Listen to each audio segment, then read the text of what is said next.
Prison cell door slams shut. Lights go out. For most people, that's the end of their story. But for Anthony Myrie, known to the world as Buju Banton, it was just the beginning of the most incredible comeback in music history. What happened next will blow your mind and completely change how you think about second chances. A man walks out of a Florida federal prison in December 2018, after serving nearly 10 years. He has no money, no career, and the world has forgotten about him. Fast forward to 2025, and this same man is sitting on a $2 million empire, raising 17 children, living in a mansion worth over $1.5 million, and selling out concerts worldwide. But here's the crazy part, his biggest success didn't come from his music. It came from something much deeper, something that any of us can learn from, starting today. Today, I'm taking you behind closed doors into Buju Banton's secret world. You'll see his hidden fortress in the Jamaican hills that even Google Maps can't find. You'll meet the 17 children who call him Dad, and discover how he manages a family larger than most small businesses. Most importantly, you'll learn the 3 simple principles that turned his darkest moment into his greatest triumph. Principles that could revolutionize your own life in ways you never imagined. But first, let me tell you something that will shock you. When Buju was released from prison in 2018, he had exactly $127 in his bank account. The man who once earned millions was broken, and supposedly finished. Yet today, just 7 years later, he's built something extraordinary. Not just wealth, but a legacy that will outlast any bank account. Stick with me, because what you're about to discover isn't just a comeback story. It's a blueprint for transforming any failure into fuel for success. Buju Banton's real name is Anthony Myrie, and his story begins in Salt Lane, one of Kingston, Jamaica's toughest neighborhoods. This wasn't just poverty. This was survival mode every single day. His mother, Coretta McDonald, worked multiple jobs just to keep food on the table for her 15 children. Yes, Buju was one of 15 kids, which explains a lot about how he handles his own large family today. The house was so small that children had to take turns sleeping in beds. Violence was everywhere. Drug dealers controlled the streets. Most kids from Salt Lane never made it out alive, let alone successful. But young Mark had something different. A voice that seemed impossible for a boy his age. At 12, his voice was already deeper than most grown men. Kids at school called him Buju, which means breadfruit in Jamaican slang, because he was chubby as a child. The name stuck, but the weight didn't. When he was just 13 years old, he walked into a recording studio and laid down his first track. The producer couldn't believe what he was hearing. This boy sounds like he's been through more life than men twice his age. He later recalled, by 15, Buju was already gaining attention in Jamaica's dancehall scene. But here's what made him different from other young artists. He wasn't just trying to get rich and famous. Even as a teenager, he used his music to talk about real issues: poverty, violence, spirituality, and social justice. His breakthrough came in 1991 with the song Stamina Daddy, but it was his 1993 album Voice of Jamaica that made him an international superstar. Critics called it one of the greatest reggae albums ever made. At the peak of his career in the 1990s and early 2000s, Buju was earning over $500,000 per year. He owned multiple properties in Jamaica, Florida, and New York. His concerts sold out worldwide. Major labels were fighting to sign him. He seemed untouchable, but success came with temptations and bad decisions that would eventually cost him everything. The downfall began in 2009 when Buju was arrested on drug trafficking charges in Florida. The details are still debated today, but the facts are clear. He was convicted and sentenced to 10 years in federal prison. The man who sang about consciousness and spirituality found himself behind bars, stripped of everything he had built. His assets were seized. His career evaporated overnight. The media wrote him off as another talented artist who threw it all away. But here's where Buju's story gets incredible. Instead of becoming bitter or giving up, he used his time in prison to transform himself completely. He spent hours every day reading philosophical and spiritual texts. He studied successful entrepreneurs and their strategies. He meditated for hours, a practice he had never fully embraced before. Most importantly, he made peace with his mistakes and committed to becoming a better man. "Prison didn't break me," Buju would later say. "It rebuilt me from the inside out. I had to face myself with no distractions, no fame, no money to hide behind. What I found was a man who had lost his way and needed to remember his purpose." During his incarceration, he also became closer to his children than ever before. They visited regularly, and he used those conversations to understand what kind of father he wanted to be when he got out. When Buju walked out of prison on December 7, 2018, he had nothing material but everything spiritual. The first thing he did wasn't rush to record new music or plan a comeback tour. Instead, he went home to Jamaica and spent 6 months in complete silence, living with his mother and reconnecting with his roots. "I needed to remember who I was before Buju Banton became famous," he explains. During this period, something beautiful happened. His children, who ranged in age from toddlers to adults, rallied around him. Instead of seeing him as a failure, they saw him as a man who had paid his debt and was ready to build something better. This family unity became the foundation for everything that followed. The most amazing thing about Buju isn't just that he has 17 children, it's how intentionally he fathers them. These children come from different relationships, but Buju treats them all equally. He has 12 sons and 5 daughters, ranging in age from 3 to 31 years old. Managing such a large family would challenge anyone, but Buju has turned it into an art form.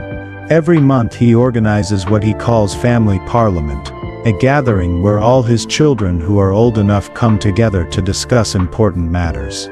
They talk about education goals, business ideas, family values, and even vote on major household rules. The older children mentor the younger ones. Everyone has responsibilities based on their age and abilities. "We're not just a family," says his 28-year-old son David. "We're a team with a common mission." What's remarkable is how grounded his children are despite their father's fame and wealth. His 26-year-old daughter recently graduated medical school and is now a doctor in Kingston. His 24-year-old son started a successful organic farming business. His 22-year-old daughter is studying law and wants to focus on social justice. None of them depend on their father's money or reputation to succeed. Buju's approach to parenting is tough but loving. Each child must maintain good grades to receive any financial support for education. They all have chores and responsibilities around the house. During school holidays, the older children work in local businesses or volunteer in their communities. "My father taught us that privilege comes with responsibility," explains his 20-year-old son.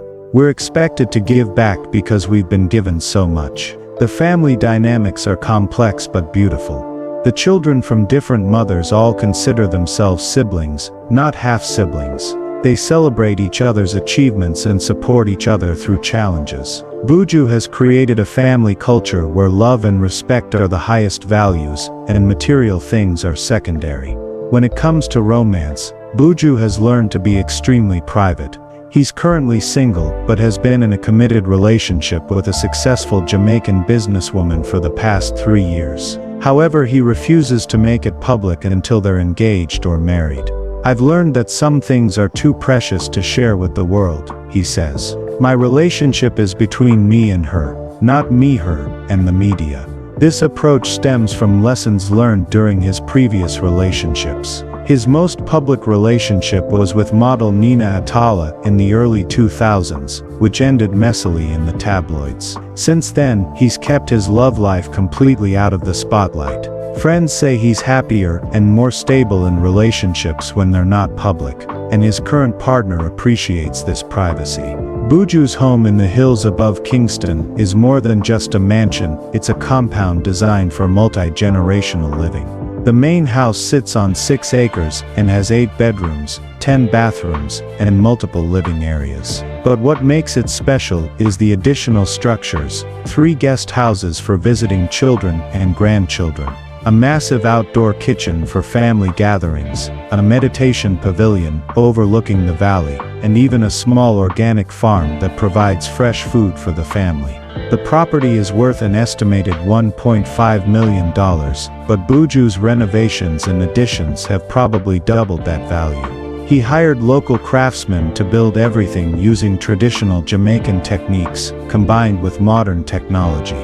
The result is a space that feels authentically Caribbean, while offering every modern convenience. The recording studio on the property is perhaps the most impressive feature. It's a professional-grade facility that cost over $300,000 to build. Major artists like Damian Marley, Chronix and Coffee have all recorded there.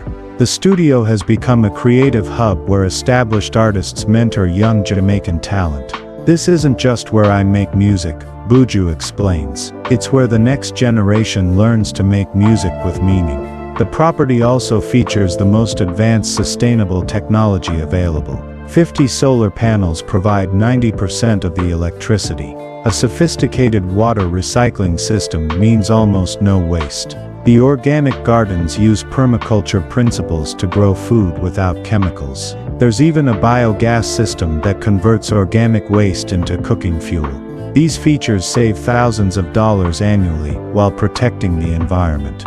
But perhaps the most unique feature is the family museum Buju created in one of the guest houses. It contains artifacts from each child's life, school photos, achievement certificates, art projects, sports trophies. "I want my children and grandchildren to know their history," he says. "Not just my history as Buju Banton, but our history as a family."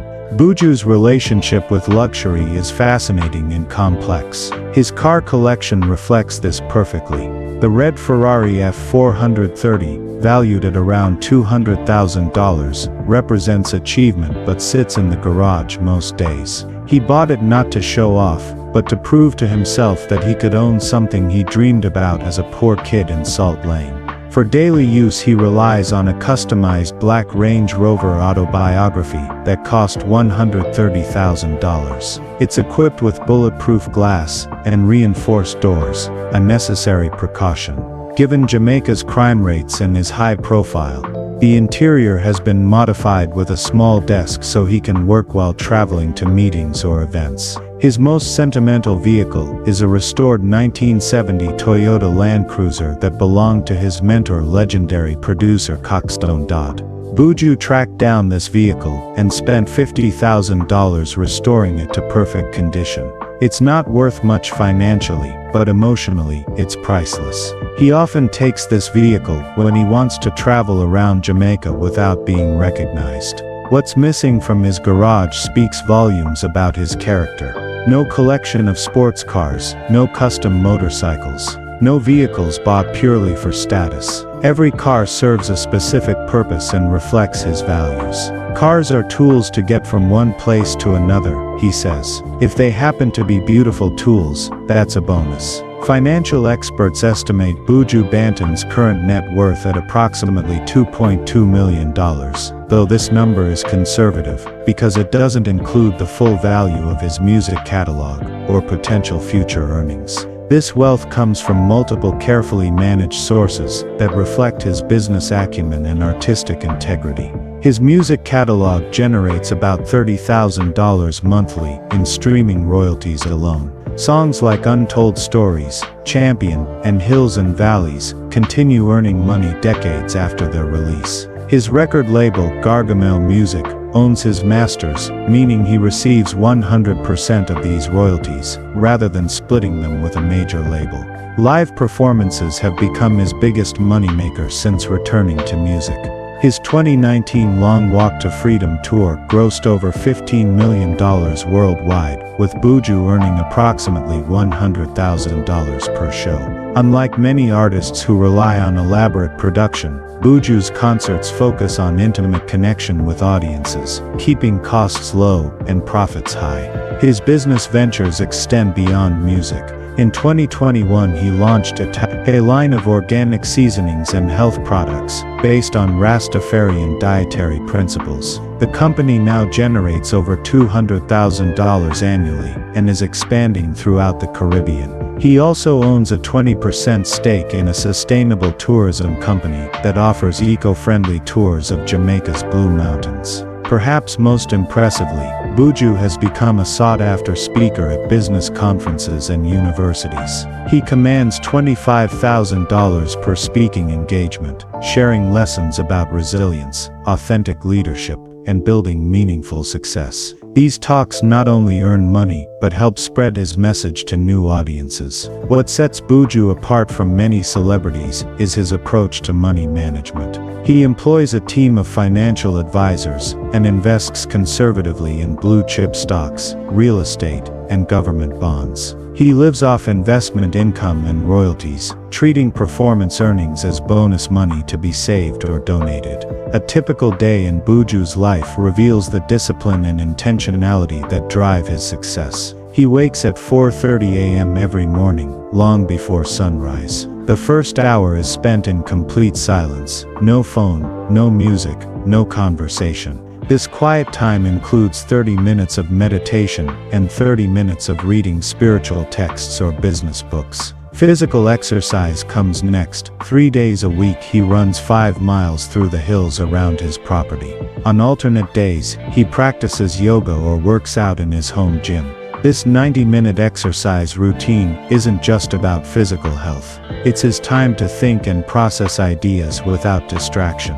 Breakfast is always the same: fresh fruit from his garden, organic oatmeal, herbal tea, and supplements focused on brain health and energy. He's followed this exact routine for over 6 years, finding that consistency in small things creates stability for bigger decisions. Business matters occupy the morning hours. He reviews financial reports, discusses projects with his management team, and handles correspondence. Unlike many artists who avoid the business side of their careers, Buju stays intimately involved in every major decision. If it's my name on it, I need to understand it completely, he explains. Studio time typically runs from 2 p.m. to 6 p.m. Even when not actively recording, he spends time writing, experimenting with sounds, or mentoring young artists. His output has actually increased since prison. He's written over 200 songs since 2018, though he's only released about 30. I'm more selective now, he says. Every song needs to serve a purpose. Family time is sacred and non-negotiable. From 6 p.m. to 9 p.m., he's fully present with whoever is home. Phones go away, business discussions stop. These hours are for homework help, conversations, shared meals, and simply being together. My children know they have my complete attention during this time, he says. Everything else can wait. The foundation also operates 3 community recording studios, where young people learn music production, business skills, and copyright law. Since 2019, studio graduates have released over 100 songs and started 15 music-related businesses. Several have signed with major labels, but all maintain connections to their communities. Buju's environmental initiatives have gained international attention. The foundation's Green Youth Corps teaches sustainable farming to young people while producing food for local schools. The program has created 50 community gardens and trained over 200 young farmers. We're not just feeding bodies, Buju explains. We're feeding minds and creating a generation that understands how to care for the earth. The most powerful aspect of his philanthropy is how it connects to his personal story. I see myself in every kid we help, he says. The only difference between them and me is opportunity and someone who believed in my potential. Now I try to be that someone for others. His giving extends beyond the foundation. Buju quietly pays school fees for dozens of children whose families can't afford them. He's bought instruments for school music programs. He's provided scholarships to promising students who couldn't otherwise attend university. Most of this giving never makes headlines, because Buju specifically requests no publicity. Looking at Buju Banton's life in 2025, you see something extraordinary, a man who has achieved perfect alignment between his values and his lifestyle. His Rastafarian faith isn't performance art, it's evident in how he eats, how he treats the environment, and how he raises his children. His commitment to family isn't marketing, it's visible in how he spends his time and money.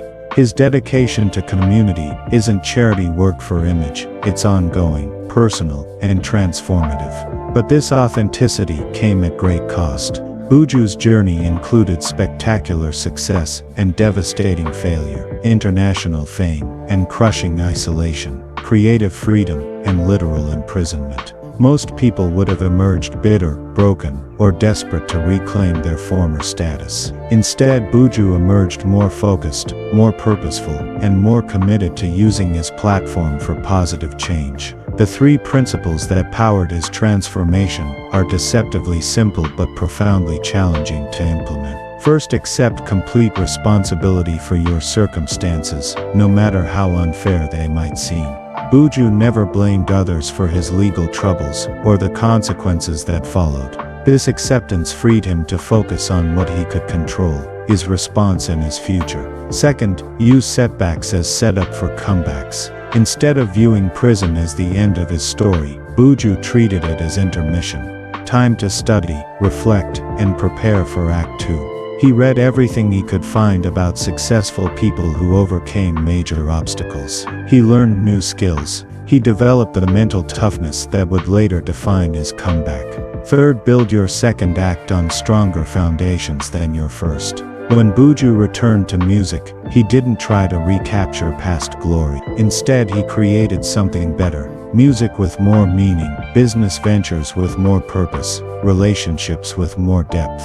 He understood that true success isn't about returning to where you were, but advancing to where you're meant to be. These principles aren't just for music legends or people facing dramatic setbacks. They apply to anyone dealing with career challenges, relationship problems, financial difficulties, or personal disappointments. The question isn't whether you'll face adversity, you will. The question is whether you'll allow that adversity to strengthen you or break you. What makes Buju's story especially powerful in 2025 is its relevance to our current moment. In a world obsessed with instant gratification and superficial success, he represents the power of patience, authenticity, and purpose. His comeback wasn't rushed or flashy, it was methodical and meaningful. He didn't return to music to prove anything to critics or reclaim lost fame.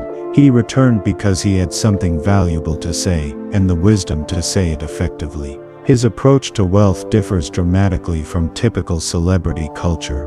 While others flaunt luxury purchases and lifestyle inflation, Buju practices what might be called conscious consumption. Every major purchase is carefully considered, not just for personal enjoyment, but for its impact on family and community.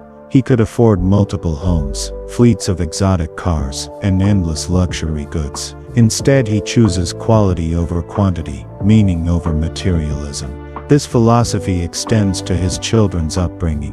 While they have access to excellent education and opportunities most kids only dream of, they're also expected to work, serve others, and understand that privilege comes with responsibility. Several of his adult children speak of how their father's approach prepared them for independence rather than dependence. As 2025 progresses, Buju continues evolving and growing. He's working on his most ambitious musical project yet, a double album exploring themes of redemption, family, and social justice. He's also expanding his business interests, with plans to launch a foundation-sponsored university focused on Caribbean music and culture.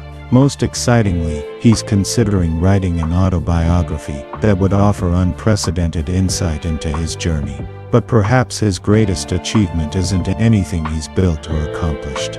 it's who he's become. From troubled youth to international star, to fallen icon, to respected elder, Buju Banton's journey contains all the elements of a classic hero's tale. Yet unlike fictional heroes, his story continues unfolding in real time, shaped daily by choices about how to spend time, money, and influence. The man who once lost everything now understands that true wealth can't be seized by authorities or stolen by circumstances. It's built from relationships, wisdom, character, and purpose.